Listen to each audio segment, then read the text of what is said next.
तो आज भी हम दो मुरलियों का अध्ययन तो कर चुके हैं, पर इन दोनों मुरलियों का भी हम चिंतन करेंगे और यहीं पर ही दोनों मुरलियों को याद करने का जो काम है वो फिनिश कर लेंगे। और इन मुरलियों से जुड़े हुए कुछ एक्टिविटी वाले होमवर्क हैं तो वो घर जा कर के भी कंप्लीट करेंगे, करने वाले ही होंगे वो। तो बाबा की जिस मुरली का आज हम चिंतन कर रहे हैं ये है 16 अप्रैल की मुरली 1977। तो जिस मुरली का टाइटल है ब्राह्मण जन्म की दिव्यता और अलौकिकता। ब्राह्मण जन्म की दिव्यता और अलौकिकता, जैसे कि श्रीमद् भगवद गीता है, तो श्रीमद् भगवद गीता के भी 4थे अध्याय का 9वां श्लोक है, उसके अंदर भगवान ने अपने दिव्य और अलौकिक जन्म की बात करी है। हे अर्जुन, मेरे जन्म और कर्म दिव्य अर्थात निर्मल और अलौकिक है। इस प्रकार जो मनुष्य तत्व से जान लेता है वो शरीर को त्याग कर फिर जन्मों को प्राप्त नहीं होता किंतु मुझे प्राप्त होता है। तो भगवान का जन्म कैसे बताया है कि मेरा जन्म भी दिव्य और अलौकिक है, लोक के जो मनुष्य हैं इनकी तरह नहीं होता, जिसको गुरुवाणी के अंदर भी कहा गया है, एक ओंकार सतनाम कर्ता पुरख निर्भो निर्वैर अकाल मूरत अजोनी। अजोनी का मतलब है जो किसी भी योनियों में मनुष्य, कीट पतंगा, प्राणी, जानवर, ये वो किसी भी योनि में वो नहीं आता, तो ऐसा वो है। लेकिन गीता के अंदर बताया गया है कि वो आता है, लेकिन वो आएगा तो वो कैसे आएगा? अलौकिक और दिव्य तरीके से आएगा। मुरली के अंदर बाबा ने कहा जैसे मेरा जन्म अलौकिक और दिव्य है, वैसे ब्राह्मणों का भी जन्म दिव्य और अलौकिक है। तो कब हुआ हमारा जन्म? कब हुआ हमारा जन्म? 7 साल पहले, 10 साल पहले, है ना। तो जिस दिन हमको आत्मा का ज्ञान मिला उस दिन हमको लगता है कि हमारा जन्म हो गया। लेकिन इस ब्राह्मण जन्म में भी 7 जन्म है। एक है ब्राह्मण जन्म जिसको बोलते हैं मर जीवा जन्म, कि अभी हम उस संसार के नहीं, अभी हम नए जीवन के हैं, उस वहां से मरे हुए हैं और यहाँ पर जी रहे हैं। संसार में जी रहे हैं, परंतु किसके लिए जी रहे हैं? संसार के लिए जी रहे हैं। पहले जी रहे थे किसके लिए? अपने लिए, अपने परिवार वालों के लिए, अपने और उनके अच्छे भविष्य के लिए। लेकिन अभी मर जीवा जन्म का मतलब है अभी हम जी रहे हैं वो कर्तव्य पूरा करने के लिए जो कर्तव्य केवल भगवान का है।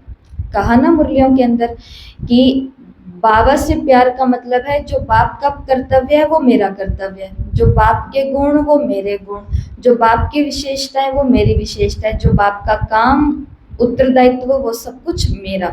तो हम वहाँ से मरे हैं लेकिन जिए हैं किसके लिए? वो काम करने के लिए जो काम हमें ही करना है।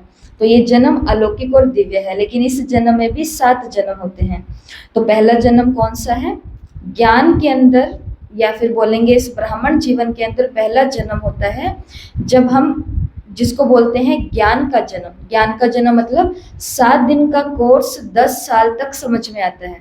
7 दिन के कोर्स में जो अलग अलग बातें थी, किसी को भी पूछ लो अचानक से कल्प वृक्ष का, तो वो कल्प वृक्ष के चित्र में भी कितने सारे कंफ्यूज हो जाते हैं कि यहाँ पर ये क्यों है, ये क्यों है और ये क्यों नहीं है।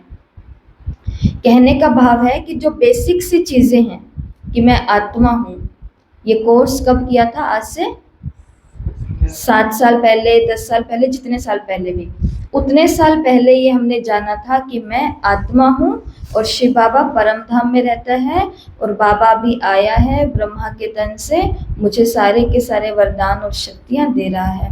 इस चीज को जीवन में ज्ञान का प्रकाश आने में 10 साल कम से कम लगते हैं, जब हमको समझ में आता है कि अच्छा ये है मुरलियाँ।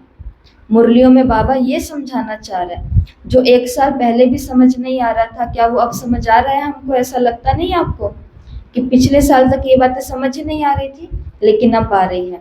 तो इस ब्राह्मण जीवन में पहला जन्म होता है जिसको बोलते हैं ज्ञान का जन्म। मतलब अब हमको पता चला कि एक्चुअल में ये ज्ञान भक्ति छुड़ाने वाला नहीं है, एक्चुअल में ये ज्ञान सफ़ेद कपड़े पहनाने वाला नहीं है, ये ज्ञान केवल लहसुन प्याज छुड़ाने वाला नहीं है, ये ज्ञान केवल वहाँ जाने या वहाँ नहीं जाने वाला नहीं है। बहुत टाइम के बाद समझ में आता है ये ज्ञान तो हर आत्मा को ऊंचा उठाने के लिए है, चाहे वो किसी भी धर्म से, किसी भी जात पात से जुड़ी हुई है, बस उसकी युक्तियाँ अलग अलग होंगी। वो युक्तियां हम सीख जाते हैं। तो पहला जन्म है ज्ञान का जन्म, दूसरा जन्म है पवित्रता का जन्म। ज्ञान में नए नए आते हैं तो आते ही हम नियम पूछते हैं या बहनें हमें नियम बताती हैं, तो हमें बताते हैं कि अब लहसुन प्याज आपको नहीं खाना, अंडा आपको नहीं खाना, मांस मदिरा आपको नहीं खानी पीनी, ये है सब चीज़ें, ब्रह्मचर्य है और ये सब चीज़ें। तो वो चीज़ें तो आने से कुछ सालों के अंदर ही हमको धारण हो जाती है। लेकिन दूसरा जन्म तब होता है जब हमारे मन, वचन और कर्मों में प्योरिटी आ जाती है, मतलब ब्रह्मचर्य की भी अति गहराई को हम समझ जाते हैं। तो ये होता है दूसरा जन्म, ज्ञान जन्म। दूसरा है पवित्रता का जन्म। तीसरा है योग का जन्म। योग का जन्म, योग अभी तक हमको क्या लगता है शुरू शुरू में कि बाबा के कमरे में जाएंगे, लाल लाइट होगी, बाबा को देखेंगे, ये योग लग रहा है मेरा, योग का जन्म। लेकिन ये योग नहीं है। तो हमने सुना कि योग वास्तव में बाबा के कमरे में जाकर के बैठना नहीं, बाबा के कमरे से उठ करके बाहर जब आए उस समय हम कैसे हैं, योग वहां से शुरू होता है कि बाहर आते ही लोगों की बातों में, व्यवहार में, कर्म में आते ही हम वियोगी बन गए, तो इसका मतलब अभी हमारा योग वाला जन्म नहीं हुआ है। तो जब संकल्प, बोल और कर्मों तक भी हमें योग की गहराई महसूस होने लग जाए, उसको बोलते हैं योग का जन्म। जब हम किसी से बात कर रहे हैं उस समय भी मनसा सेवा चल रही है, किसी को कोर्स करा रहे हैं तो भी मनसा सेवा चल रही है, सफाई कर रहे हैं तो भी मनसा सेवा चल रही है, भाषण कर रहे हैं तो भी मनसा सेवा चल रही है, ये सभी। चौथा जन्म है सेवा का जन्म। सेवा का जन्म का मतलब है कि आते ही हम थोड़ा थोड़ा तो सेवा करनी शुरू कर देते हैं, लेकिन सेवा के पीछे भाव क्या होता है ये भी बहुत सालों के बाद पता चलता है। कितने सालों तक तो हम ये समझते हैं कि जो बहनों ने दिया है वो सेवा है, जो बहनों ने हमें ड्यूटी दी है ना वो सेवा है, लेकिन हर सेवा के पीछे एक भावना जुड़ी हुई है, वो भी सेवा करते करते ही हमको पता चलता है। देखो, अगर हम वॉशरूम साफ कर रहे हैं सेवा केंद्र का और उसी स्टेज पर आकर के हमको भाषण करना है, तो दोनों में ही स्थिति हमारी क्या रहनी चाहिए, भाव किसके प्रति समर्पित है, बाबा के लिए। वो कर रहे हैं तो भी उसी के प्रति समर्पण भाव है और वो कर रहे हैं तो भी उसी के लिए समर्पण भाव है। तो चौथा जन्म जब होता है जब सेवा हम पर थोपी नहीं जाती है, जब सेवा हमारे अंदर से अपने आप निकलती है भावनाओं से। हमारा जब मन करता है कि अब मैं कुछ करूं सेवा, अब मैं कुछ करूं सेवा, आत्माओं को जगाऊं, ऐसा अंदर आने लग गया। अभी धीरे धीरे अंदर वाला वो चौथा जन्म जागना शुरू होता है, और जिस दिन ये चौथा जन्म जाग जाता है, मतलब चौथा जन्म हो जाता है सेवा का, उस दिन हमारे पैर रुकते नहीं हैं। अभी तक तो केवल ख्यालों में था कि मुझे वहां तक पहुंचना है, उन आत्माओं तक जाकर के ज्ञान सुनाना है, और अब जब जैसे ही सेवा का जन्म हुआ, हम कहाँ मिलेंगे, उन आत्माओं के पास से मिलेंगे, उनको कोई ना कोई राय, कोई ना कोई गाइडेंस देते हुए। अगला जन्म है मर्यादाओं का जन्म। इस मुरली के अंदर भी बाबा ने कहा कि मर्यादाओं की लकीर के अंदर रहने वाले ही बच्चे योग्य बन सकते हैं।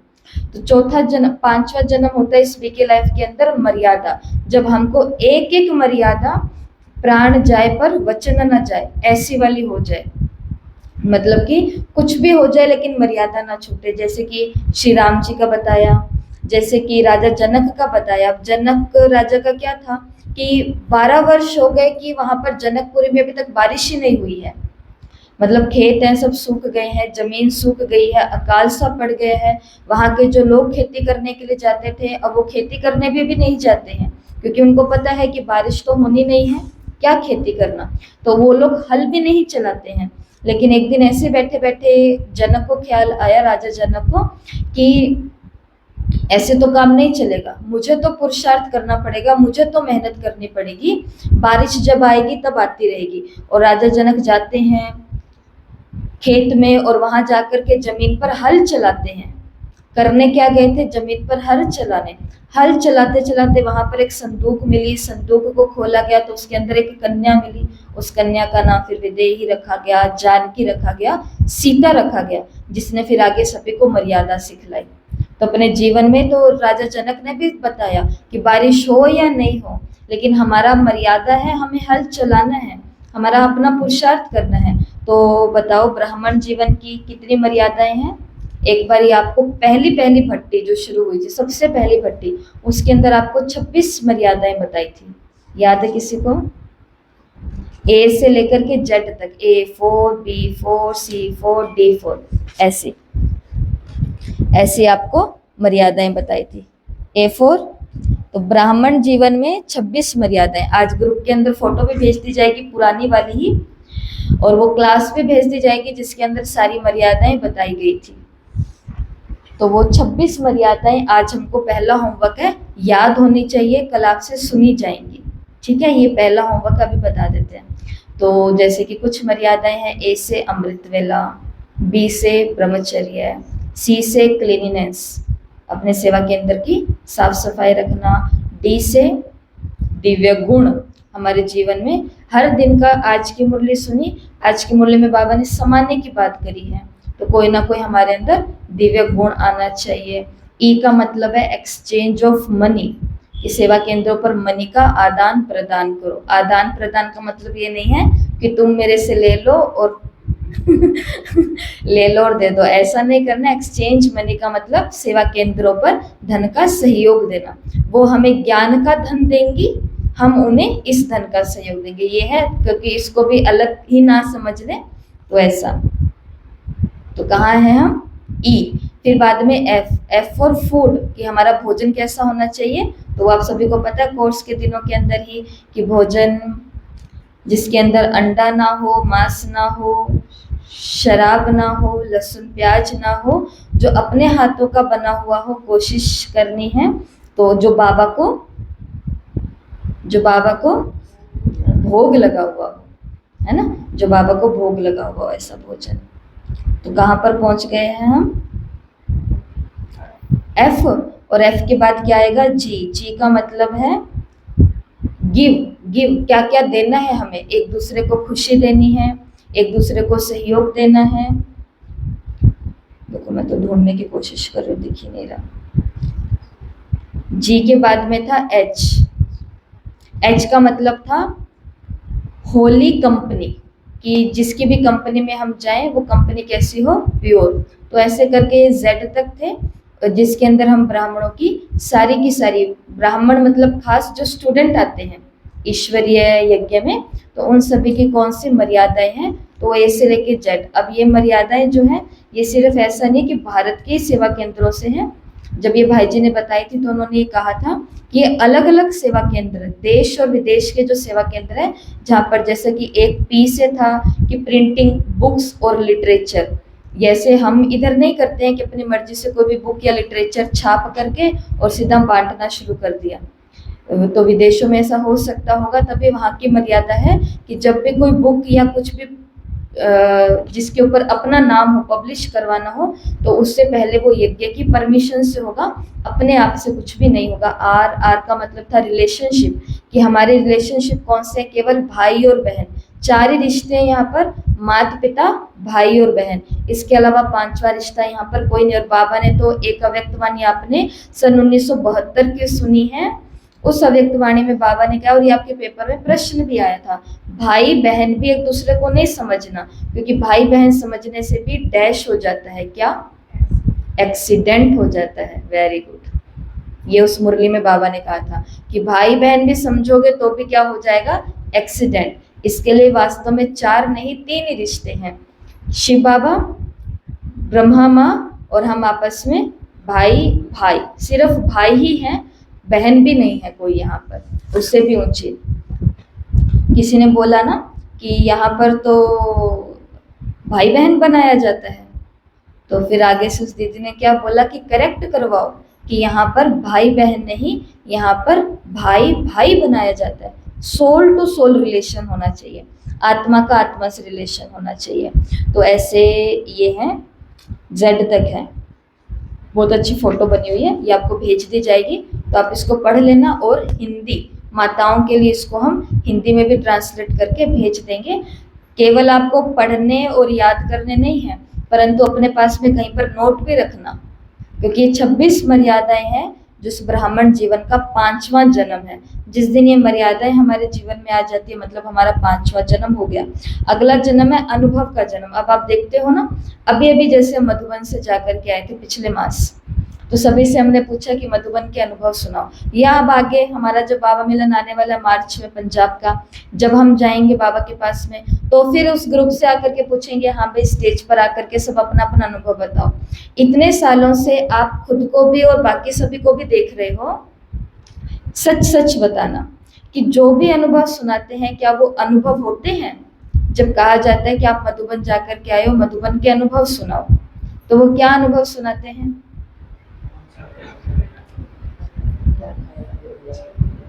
ये है, ये तो एक होटल वाले अनुभव है ना, ये तो हम कहीं पर विजिट करने के लिए गए, ये तो वहां के अनुभव है। भगवान के घर में हम जाकर के आए, वहां के अनुभव कैसे होने चाहिए। और कई है जिनसे बोला नहीं जाता, कैसा आप बताओ अपना अनुभव क्या है, आप मधुबन जाकर के आए हो, बहुत अच्छा लगा। वो तो पता ही बहुत अच्छा लगना ही था। तो ये होता है छठा जन्म, जिसको बोलते हैं अनुभव का जन्म, जहां पर हर पल में इतने अनुभव हो रहे हैं कि जब बोलना शुरू करे ना, कि सामने वाला भी कहे कि ये तो अब अपना पूरा ही अनुभव सुनाएंगे, कि इनको कितने ही अनुभव होते हैं।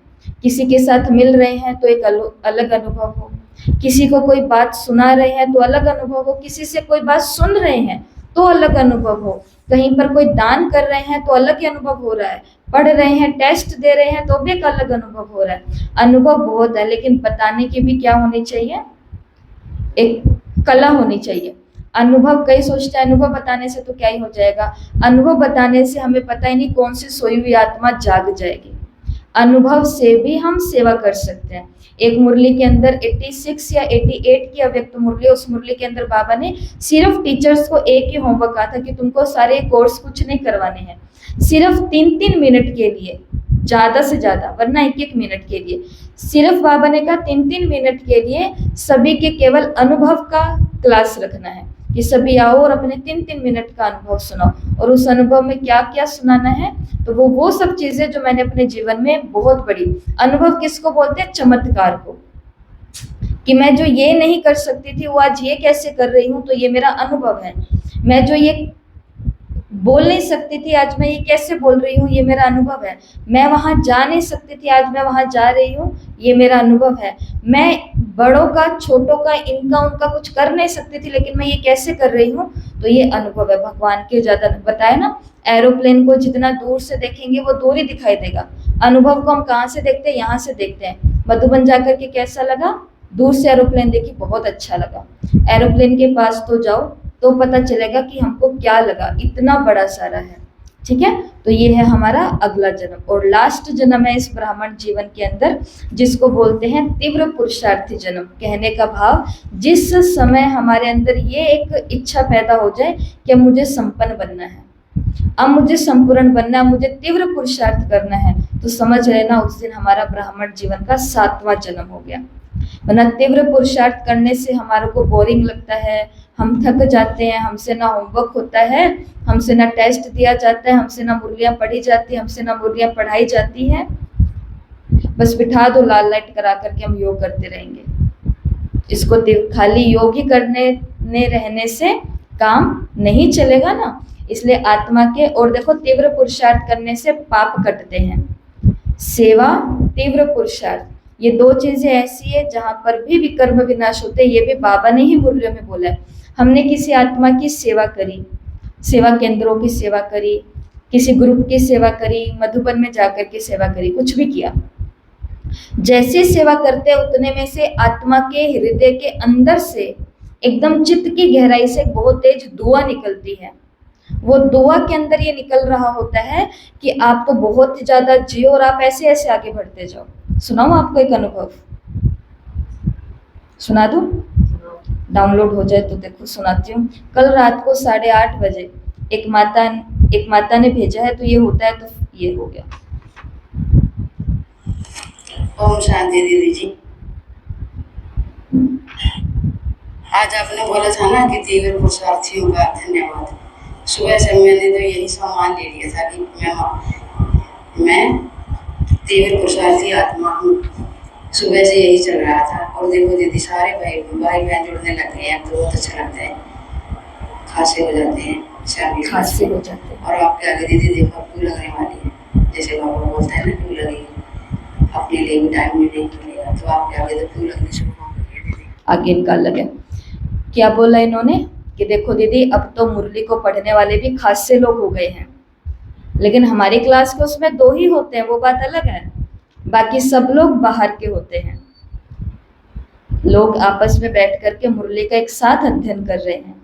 तो इस आत्मा के अंदर से क्या ब्लेसिंग निकल रही है कि देखो दीदी अब हमारे उसके अंदर ना खासे लोग हो गए हैं, ज्यादा लोग हो गए हैं, और आप देखना आपके आगे क्यों लगने वाली है, आपको अपने लिए भी समय नहीं मिलने वाला। अब ये ब्लेसिंग जो निकली है बाबा के घर के लिए, कहाँ से निकली है? एकदम चित्त की गहराई से निकली है। अब 100 लोगों ने सोच के रखा है कि हमको इनके इस क्लास को रोकना है। सोच लो, ऐसा है नहीं, पर सोच लो विरोधी हैं कोई, वो ऐसा सोच लें कि ये काम हमको इनका बंद करना है, लेकिन एक आत्मा है जिसने अंदर से ये संकल्प उठा लिया कि यहाँ पे तो भीड़ लगने वाली है। कौन रोक पाएगा उस भीड़ को? इसलिए कई लोग डरते हैं, हमको उसने बद्दुआ दे दी अब तो हमारा खराब हो जाएगा, उसने बद्दुआ दे दी। उतने आप जाकर के 10 जनों से दुआ कमा तो लो। और मैं तो कहती हूँ लोगों से क्यों कमानी, सीधा डायरेक्ट बाबा के घर आ जाओ, बाबा के घर आके योग में बैठो, वाइब्रेशन को क्लीन एंड क्लियर करो, सेवा देखो, ढूंढो, कुछ भी करते रहो, करे हुए पे भी करते रहो। मैं तो ये बोलती हूँ कि करे हुए पे भी अपना हाथ फेरते रहो तो दुआ मिलेगी, और अगर उसकी दुआ हमको मिल गई तो उसके आगे तो किसी का कोई जो नहीं चलता। ये होती है जो अंदर चित्त से निकलती है, और जिस समय आत्मा ये स्वीकार कर ले कि मेरे को तीव्र पुरुषार्थ करना है, ये है हमारा ब्राह्मण जीवन का अगला जन्म। तो बाबा ने इस ब्राह्मण जीवन की बात करी है कि ये बीके लाइफ जो हमारी है ना, ये दिव्य और अलौकिक है। एक होता है सुनना और सुनाना, दूसरा होता है समाना, और तीसरा होता है स्वरूप बन जाना। बाबा ने कहा सुनने वाले तो नहीं हो ना, सुनने और सुनाने वाले। अब वो टाइम निकल गया, वो 10 साल पहले की कहानी थी। मतलब ज्ञान में आने के 10 साल तक हमारा ये चल रहा था कि हम ज्ञान सुन भी रहे थे और सबको सुना रहे थे, लेकिन अब धीरे धीरे हमारा कौन सा समय आ जाना चाहिए? समाने वाला, कि जो ज्ञान सुन रही हूँ वो ज्ञान मेरे अंदर समाता जा रहा है। और बाबा ने कहा उससे भी ऊपर की एक अवस्था है जो है कि अब क्या बन जाना? स्वरूप ही बन जाना। अब ना सुनना सुनाना ना कुछ और, अब तो केवल हम सबको दिख रहे हैं और सामने वाले आकर के पूछे कि हमें भी कुछ बताओ तो सही कि हम ये चीज कैसे करें, अपने जीवन में कैसे करें। तो बाबा ने मुरली के अंदर यही बोला। बाबा ने कहा जैसे कि पहला पाठ आप सुनते और सुनाते हो ना, पहला पाठ कौन सा है? आत्मा का पाठ। ये सुनते हैं और आज तक बहनें कोर्स कराती हैं, वो एक ही पाठ को कितनी बारी पढ़ा देती हैं, आप आत्मा हो, आप शरीर नहीं हो। ये शरीर एक कंप्यूटर है, ये शरीर एक कार है, ये शरीर एक मशीन है, आत्मा इसका प्रोसेसर है, आत्मा इसका ड्राइवर है, आत्मा इसका संचालक है, आदि आदि आदि। बाबा ने कहा ये है पहली अवस्था जहाँ हम आत्मा का पाठ सुनते और सुनाते हैं, और लास्ट अवस्था ये होती है कि सिर्फ शब्द नहीं सुनाएंगे, लेकिन साथ साथ स्वरूप भी स्थित हो जाएंगे।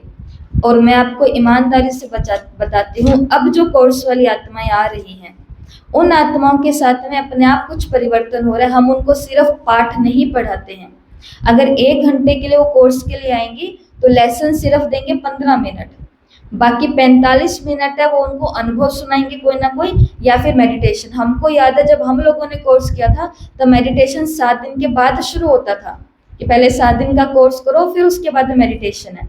लेकिन अब जो आत्माएं आ रही है उनके लिए बाबा ने क्या बोला, अब लास्ट में यही होने वाला है कि साथ साथ में उनको आत्मा का रूप हाथों हाथ ही अनुभव कराना है। साथ साथ में हो रहे हैं, एक साथ ही मेडिटेशन कोर्स चल रहे हैं। बाबा ने यहाँ पर यही कहा कि सिर्फ सुनना सुनाना नहीं, लेकिन साथ साथ में उनको आत्मा के रूप का अनुभव कराते रहो, अर्थात स्वयं का, बाप के स्वरूप का, गुणों का, कर्तव्य का अनुभव कराते चलो।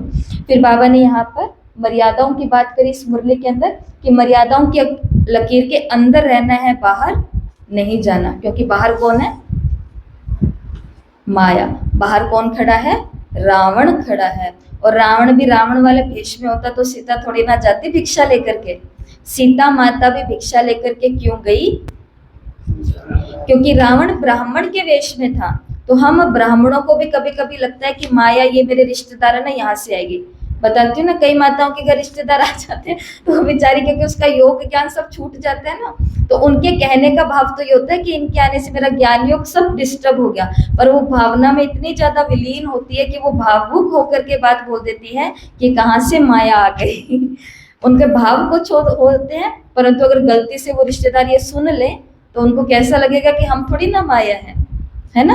तो ऐसा नहीं है कि उस रूप के अंदर आएगी, अब हम बड़े हो गए हैं ज्ञान में, अब हमारे लिए माया इधर उधर से नहीं आएगी, हमारे लिए वो माया किस रूप में आएगी, हमारे ब्राह्मणों के ही वेश में आएंगी, जो कहेंगे कि क्या है इतना थोड़ी ना पढ़ना है, थोड़ा रिलैक्स करो, बाबा को दिल से याद करो, ऐसे थोड़ी ना बैठ करके पागल हो जाओ, मुरलियों के अंदर आंखें फोड़नी है क्या तुम्हें अपनी।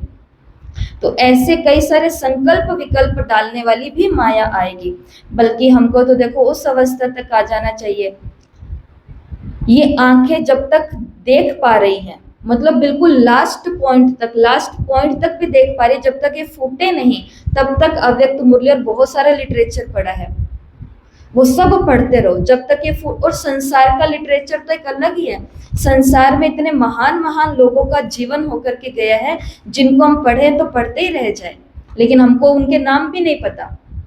लेकिन ठीक है, हम अव्यक्त वाणियों को तो कम से कम पढ़ सकते हैं जिसके बारे में हमें कुछ पता है। तो जब तक आंखें, ये है जिसके अंदर लगन बहुत ज्यादा है कि जब तक ये खराब ना हो जाए तब तक पढ़ते रहेंगे। अच्छा, जिस दिन ये खराब हो गई, साथ छोड़ दिया, अब उसके बाद कानों को यूज करेंगे, अब हम सुनना शुरू करेंगे, दादियों की क्लासें, दादियों के अनुभव, भाइयों की क्लासें, दादाओं के अनुभव, अव्यक्त वाणियां, क्लासेस, ये वो सब चीजें अब सुनो। जिस दिन ये पर्दे भी फट जाएं, सुनते सुनते ये भी हो जाए काम बंद, तो उस दिन अब केवल साइलेंस में बैठ करके योग योग योग, गहराई, चिंतन, अनुभव ये करना। लेकिन ये काम चलते रहना चाहिए, क्योंकि जैसे ही थोड़ा सा स्पेस मिला, इतने में वैक्यूम, अंदर हवा भर जाती है, और कौन सी, माया की। और माया किस रूप में आएगी, ब्राह्मण के वेश में आएगी, अच्छे रूप में आएगी, बुरे रूप में नहीं आएगी। तो बाबा ने कहा संकल्प में भी किसी प्रकार का आकर्षण का उल्लंघन ना हो, लकीर से बाहर नहीं जाना। तो यहाँ पर ये बात कहा। फिर बाबा ने कहा कि बाबा का सहारा लेना है हमेशा, कभी भी किनारा नहीं करना। इस विषय में बाबा ने कहा कि ये चेक करो कि सारे दिन में सहारा कितने समय रहता है और अपने आप को किनारा कितने समय करते हो। सहारा कितने समय लेते हैं, बाबा आओ भोजन खाओ। अब 10 मिनट तक भोजन कौन खाएगा, टीवी देखते देखते, मोबाइल देखते देखते, बातें करते करते, चिल्लाते चिल्लाते, गुस्सा करते करते, वो हम खाएंगे। तो बाबा ने कहा पूरे दिन के अंदर ये चेक करो कि सहारा कितनी देर याद रहता है और किनारा कितनी देर हम रखते हैं। तो कितनी देर किनारा रखते हैं, किनारा ज्यादा है। तो बाबा ने कहा ना, हाँ, तो ये पॉइंट किनारा किनारा, तो अब किनारे से कहाँ पहुंच जाना है, सहारे पर। सहारा ऐसा नहीं हम किनारे नहीं होंगे, किनारे तो होंगे नींद में आदि आदि समय, लेकिन सहारे का परसेंट थोड़ा ज्यादा हो, किनारे का परसेंट थोड़ा कम हो। जो आपको उस दिन परसों बताया था कि ऐसा नहीं है कि अहंकार नहीं होगा हमारे अंदर, अहंकार तो सब जो प्रवचन दे रहे हैं अहंकार नहीं रखना, उनके अंदर भी अहंकार है अपना, उनके अंदर भी तो अपना अहंकार है ना। लेकिन कम से कम इतनी तो परख हमको चाहिए कि मैं ये पहचान लूं कि ये मेरा अहंकार है और इसको मेरे को थोड़ा सा संयम में रखना है, हावी नहीं होने देना, नुकसान ना हो जाए मेरा और औरों का। तो सहारा किनारा। फिर बाबा ने कहा कि बाबा के अधिकारी बच्चे हो या जिज्ञासु हो। जिज्ञासु किसको बोला जाता है, जैसे जो कोर्स वाले होते हैं ना, उन लोगों को हम बहनें इस संगठन में बैठने देती है, नहीं बैठने देगी। उनको रसोई तक जाने देंगी, नहीं जाने देंगी। उनको किसी और सेवा में लगाएगी, नहीं लगाएगी। जिज्ञासुओं को कहाँ रखेंगे, वो थोड़ा दूर रखेंगे संगठन से, और अधिकारियों को कहाँ रखेंगे, नजदीक रखेंगे, बिल्कुल नजदीक रखेंगे, हर बात के नजदीक रखेंगे, मतलब हर पॉइंट उनके साथ डिस्कस होगा। बाबा ने यहाँ मुरली में क्या बोला, जिज्ञासु अर्थात जिज्ञासा रहती है कि पाना है, और अधिकारी अर्थात जो कहते हैं कि हमने पा लिया। यह है महान अंतर। बाबा ने कहा तो अपने आप से पूछो कि अब जिज्ञासु किस स्टेज पर है, तो बाप का सहारा और कुल का सहारा अर्थात संगठन का सहारा स्वतः ही समीप के बजाय दूर दूर अनुभव करेंगे। जब हम बाप से, संगठन से अपने आप को दूर दूर फील करते हैं, इसका मतलब हम अभी भी क्या है, जिज्ञासु हैं, उनके नजदीक। जिसको कई आजकल उल्टी भाषा में बोल देते हैं ना कि ये तो देखो बहन जी के ज्यादा ही खास बन करके घूम रहे हैं, ये जिसको वो लोग टोंट समझते हैं। कई बोलते हैं मेरे से कहा तो अब देखो, इसलिए अव्यक्त मुरलियां पढ़नी और सुननी इतनी जरूरी है कि जैसे ही ये बोला गया तो उनको आज कहना कि आज की वाणी पढ़ना, आपको उत्तर मिलेगा। बाबा ने कहा कि ये है नजदीक रहने का निशानी, कि हम उनके नजदीक हैं, हम अधिक पास। किसके पास? बाबा के पास, संगठन के पास और ब्राह्मण कुल के पास नजदीक रहते हैं ये आत्मा, ठीक है। और इसके अंदर बाबा ने ये भी बोला कि जो जिज्ञासु होते हैं वो संगठन और रेगुलर क्लास में नहीं आने देते हो ना, तो इसी प्रकार से ये अनुभव करो कि हमें संगठन में आने की परमिशन है, तो उसके पीछे भी ये भाग्य है। तो ये हो गया अधिकारी जिज्ञासु। उसके बाद बाबा ने ब्राह्मण और भगत की बात करी कि अभी हम क्या बन चुके हैं? ब्राह्मण। ब्राह्मण बनने का मतलब भगत पना खत्म। भगत बनने का मतलब है पुकारना बंद, बाबा आओ बाबा आओ। हाँ, बाबा को तो कहना ही है आओ, लेकिन पुकारते नहीं रहना, उसके लिए बाबा आओ कह करके अब अगला काम भी तो करना है। लेकिन खाली ही गीत गा रहे हैं, भगवान अब तू आ जा तू आ जा तू आ जा, और भगवान कहेगा हाँ मैं आ गया, मेरे को याद करो। हम कहेंगे नहीं बाबा, योग भी नहीं लगाया जाता। कई बोलते हैं हमसे योग भी नहीं लगता, योग भी आप लगा दो। तो योग तो हमें खुद लगाना पड़ेगा, और क्यों नहीं लग रहा, उसके लिए फिर मुरलियां पढ़नी पड़ेगी। क्या सुना परसों की मुरली के अंदर, परसों से एक दिन पहले की मुरली के अंदर, कि राजकुमार भाई जी के ऊपर आया था ना वो पुराना खाता खत्म, और सपनों में भी क्या दिख रही है? नई दुनिया दिख रही है। सपने तक भी हमारी नई दुनिया को देखिए, उसके लिए नई दुनिया को कितना पढ़ना पड़ेगा, तब जाकर के सपनों तक वो चीज आती है, ठीक है। फिर बाबा ने सिरताज और मोहताज की बात करी है, तो जिसके लिए भी बाबा ने कहा कि ब्राह्मण अर्थात सिरताज, प्रकृति के भी या माया के भी मोहताज नहीं बनना, स्वभाव के वश हो जाना, पुराने संस्कारों के वश हो जाना, तो ये है मोहताज बन जाना। तो बाबा ने आज कौन सा कोर्स करने के लिए बोला है? सेल्फ रियलाइजेशन कोर्स, स्व अनुभूति, स्वयं का अनुभव करने का, स्वयं को फील करने का ये कोर्स है। बाबा ने कहा वो कोर्स तो आपका हो गया 7 दिन का कोर्स, अब उसके बाद में अब ये कोर्स करना है, ना केवल सुनना है सुनाना है, परंतु समा करके अब स्वरूप बन के सामने वाली आत्माओं को अनुभव कराना है। तो अब एक हम अभ्यास करेंगे। मोबाइल किस किस के पास है? नहीं है? तो जिनके पास मोबाइल है वो अपना मोबाइल निकालो, और बाकी सभी लोग जैसे सुनने वाले अपने घर जाके करेंगे, आपको भी करना है। इसको बोलते हैं मिरर प्रैक्टिस। तो इसके अंदर क्या करते हैं, अब शीशा तो यहाँ पे सबके लिए ला नहीं सकते थे ना, तो अभी मोबाइल के अंदर अपना कैमरा खोल लो, ठीक है। कैमरे को खोल करके फ्रंट कैमरा कर लो, जिसके अंदर आपको अपना फेस दिखाई दे, आपको अपना चेहरा दिखाई दे। और हम सभी जो अभी नहीं करेंगे, हम सभी घर जाएंगे और घर जाकर के अपने अपने शीशे के आगे खड़े होंगे, और 3 प्रश्न हम बोलेंगे। वो तीनों प्रश्न अपने आप से पूछने हैं, जो अभी अभ्यास हम भी करेंगे। ये लो, एक फोन तो एक जना ले लो, कैमरा खोल के दे देती हूँ फ्रंट का।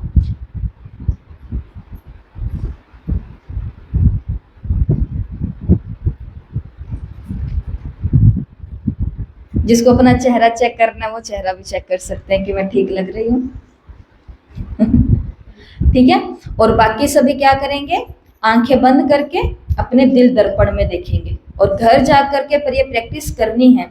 ये मनोवैज्ञानिक बताते हैं ये प्रैक्टिस, कि जो आत्मा बहुत ज्यादा तनाव में है, या जो आत्मा को रास्ता नहीं दिखाई दे रहा कि मैं आखिर करूं क्या, मेरे साथ हो क्या रहा है, क्यों हो रहा है, तो उनको शीशे के आगे जाके खड़े होकर के सेल्फ टॉक करनी चाहिए अपने आप के साथ। और आपने ऐसा देखा भी होगा, मूवी वगैरह के अंदर आपने देखा होगा, बहुत सारे लोग ऐसा करते हैं। तो चलो हम शुरू करते हैं। बाकी हम सभी, आपके साथ मैं भी इंक्लूड हूँ, मैं भी अपनी आंखें बंद करूंगी, और तो बाकी अपना कैमरे के आगे अपने को देखो, अपने आप को बिल्कुल गहराई से देखो, माथे के बीच चमकता मैं ज्योति बिंदु सितारा।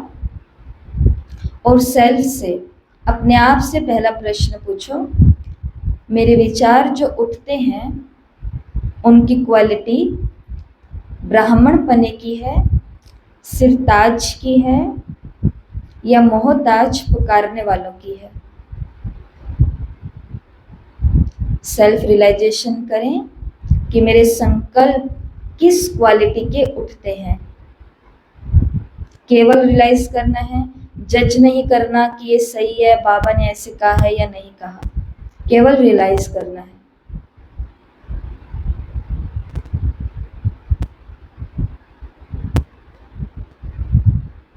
दूसरी बात अपने आप से पूछेंगे कि मेरी भावनाएं जो उठती हैं, जो इमोशन मेरे अंदर हैं, वो बाप की मददगार बनने वाले हैं या बाप की मदद से दूर करने वाले हैं, अर्थात करुणा, दया, सेवा, दान, पुण्य, ऐसी भावनाएं मेरे अंदर ज्यादा हैं या अपना अपना सोचना, अपने आप तक सीमित रहना, अपने कंफर्ट जोन तक रहना। देखो, और तीसरी बात अपने आप से पूछेंगे, इस बीके लाइफ के मैं किस जन्म तक पहुंची हूँ? ज्ञान का जन्म, पवित्रता का जन्म, सेवा का जन्म, योग का जन्म, मर्यादाओं का जन्म, कहाँ तक मैं पहुंची हूँ? या वहां तक पहुंच चुकी हूँ जहां मेरा तीव्र पुरुषार्थ करने का मन हो रहा है, संपूर्ण बनने का मन हो रहा है, सभी से डिटैच होकर के शिव बाबा से अटैच होने का मन हो रहा है। बिल्कुल गहराई से अपने आप को देख लें, आंखें खोलें, ओम शांति। ठीक है, ठीक है। तो ये सभी को अपने शीशे के आगे जाके करना है। कैसा अनुभव हुआ? बहुत अच्छा। क्या आगे वाली लाइन बोलो? सवाल पूछते तो रियलिटी मालूम चलती है, इसलिए आपको कहा कि अपने को जज तो नहीं करना कि ये राइट है या रॉन्ग है, परंतु केवल हमको पहले रियलाइज करना है कि मैं कौन सी सीढ़ी तक हूँ सच्चाई के साथ में। तो यह सबको प्रैक्टिस करनी है, क्वेश्चन आपको भेजा जाएगा। और ये 2 चीजें याद होनी चाहिए, 26 मर्यादाएं और 7 ब्राह्मण जीवन के अंदर के 7 जन्म, कल सबको याद होने चाहिए। आज माला फेर लेना, घोट घोट करके पानी के साथ, शिकंजी के साथ पी लेना, खा लेना, कुछ भी कर लेना, पर आज ही होना चाहिए। नहीं तो क्लास भेजेंगे, उसके अंदर भी बार बार बोला गया है। और अगली मुरली बहुत छोटी सी और बहुत अच्छी सी मुरली है, जो सिर्फ बाबा के आगे टीचर्स बैठी हैं उनके लिए है, जिसके अंदर बाबा ने बताया कि योग्य टीचर कौन है। कुछ छोटे छोटे पॉइंट है। बाबा ने कहा योग्य टीचर वो है जिनका हर बोल एक महावाक्य हो, हर कर्म फलदायक बीज होगा। जो भी कर्म करेंगे उससे कोई ना कोई फल निकलेगा। योग्य शिक्षक की विशेषताएं कौन कौन सी बाबा ने बताई? तो वो स्वरूप द्वारा शिक्षा देंगी, मतलब जीवन ही उनका प्रेरणा बन जाएगा। हर कर्म, संकल्प, वाणी में श्रेष्ठता और प्रभावशीलता होगी। दूसरों को साक्षात अनुभव कराने की शक्ति होगी। उनका कोई भी कर्म रूपी बीज है वो निष्फल नहीं होगा। ऐसा नहीं कि मैंने तो ऐसे ये कर दिया, मैंने तो ऐसे आपको बोल दिया। हम आपको बताएं, हम तो बहुत छोटी बहनें हैं, परंतु जो सीनियर टीचर्स होती हैं, जैसे मैं उधर जा कर के आई पंजाब भी, तो उधर हमने देखा कि दीदी ने जो बात कह दी का मतलब वो लकीर हो गई। हमको ऐसे लगता था इन्होंने तो शायद ऐसे कह दी। जैसे एक बारी की आपको बात बताती हूँ, 2 अक्टूबर आने वाला था। 1 अक्टूबर को हम लोग किसी सेंटर का कुछ इनॉग्रेशन और ऐसा कुछ प्रोग्राम था, भूमि पूजन, तो वहां से हम आ रहे थे और शाम के लगभग 8 बज गए थे, जब वापस घर की तरफ जा रहे थे, दूसरे शहर के अंदर से आ रहे थे। तो रास्ते में जो दीदी के साथ और भी ग्रुप था, भाई औरों का और कुमारियाँ और थी, तो उनको दीदी ने बोल दिया कि कल है ना 2 अक्टूबर है, तो ऐसा करना, तुम है ना गांधी जी बन करके आना। तो मेरे को ऐसे लगा कि अब दीदी ने ऐसे बोल दिया, ऐसे थोड़ी ना होता है। अब इस भाई को बोला कि गांधी जी बन के आना, ऐसे थोड़ी ना होता है।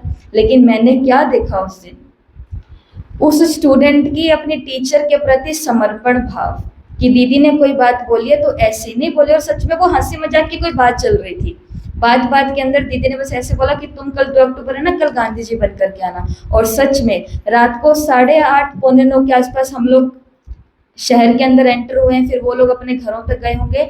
और सुबह जब 6 बजे की क्लास हुई, उस समय सच में वो गांधी जी बन करके आया था, बाल उतार करके।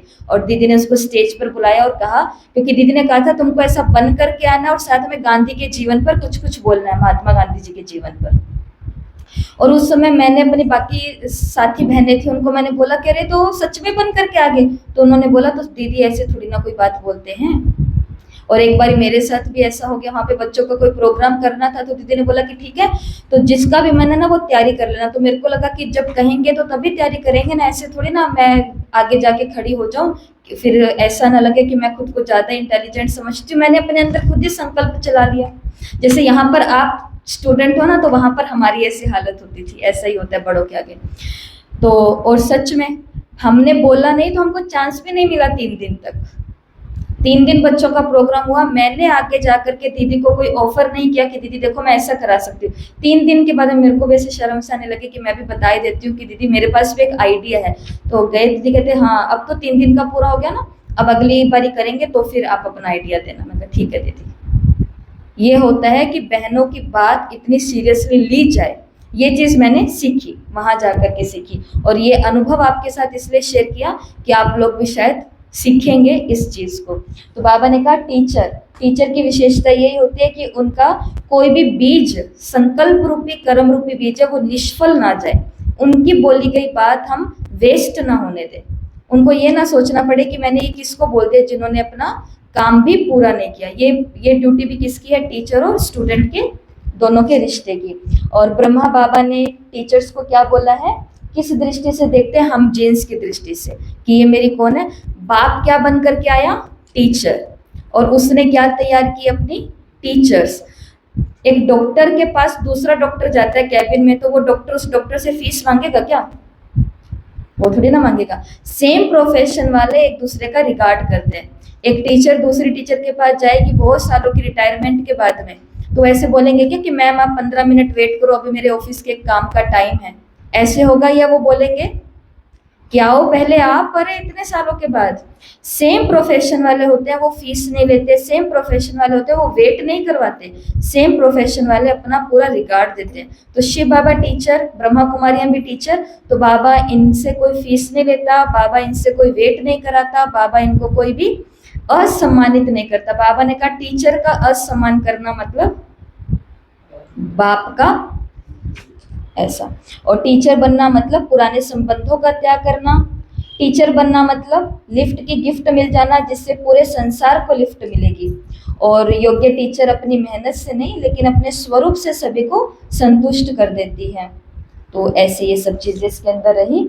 तो यहाँ पर एक एक्टिविटी भी है, ये एक्टिविटी आपको कल कराएंगे, इसको बोलते हैं ह्यूमन क्लासरूम, जिसके अंदर ये बोर्ड है कल आपके लिए तैयार रखा जाएगा और आपको कल की मुरली के आधार पर ये एक्टिविटी कराएंगे, तो वो कल ही आपको बताएंगे। आज तक का तो टाइम पूरा हो गया, ठीक है। तो ये 2 मुरलियाँ सभी को पढ़नी है, नोट्स तैयार करने हैं और फिर उसके बाद में ये तीनों चीज़ें आपको घर जाके करनी है। यही होमवर्क है, मिरर, 26 मर्यादा और 7 ब्राह्मण जीवन के अंदर के जीवन जन्म, ठीक है।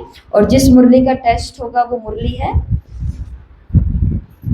कल किस मुरली का टेस्ट हुआ था? 14 तारीख की मुरली का, और आज होगा 16/1/79 की मुरली, ठीक है, 16/1 की मुरली। अच्छा, ओम शांति।